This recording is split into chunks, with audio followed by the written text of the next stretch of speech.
There is a specific physics to a perfectly struck football.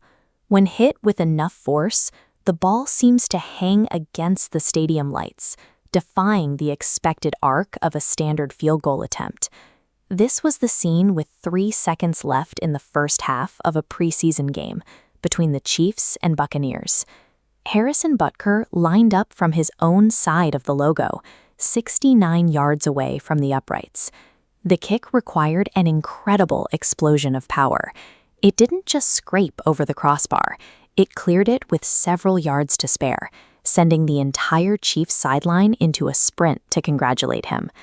At 69 yards, this distance technically moves past the standing NFL regular season record. But despite the distance and the immediate celebration, this moment is a complicated data point. The kick failed to enter the official record books. It failed to win the game, and by the time the night was over, it had failed to satisfy the person who kicked it. This game would eventually force a question, often lost in the era of viral highlights. How much is a massive leg actually worth if the routine operation starts to slip?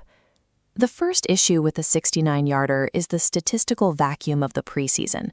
Because this happened in August, the NFL views this kick as if it never occurred.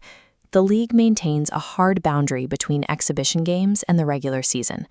No matter how impressive the feat, preseason stats are not recorded in the official history of the game.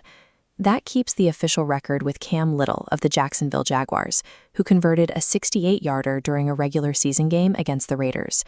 Little provides the perfect precedent for this rule.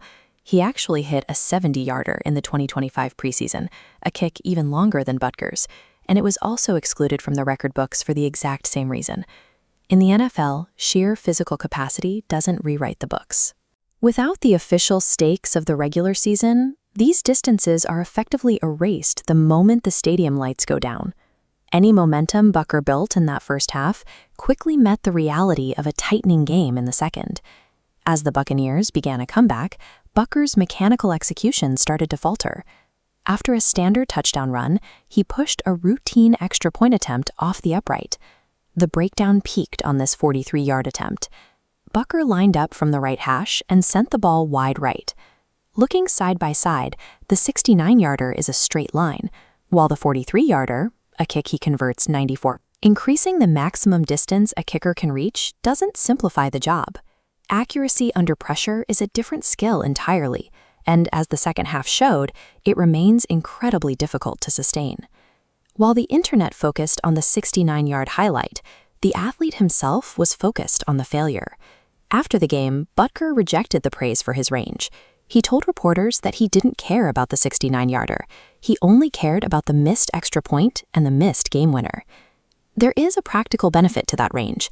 It forces a defense to defend the entire field as soon as an offense crosses the 50-yard line. But the legacy of the great kickers is built on the scoreboard, not the highlight reel. Reliability from the 30 and 40-yard lines is what wins championships. In the NFL, extreme range is a secondary tool. Viral distance makes for a great preseason headline, but the value of a kicker is still measured by the boring, routine strikes that actually decide the game.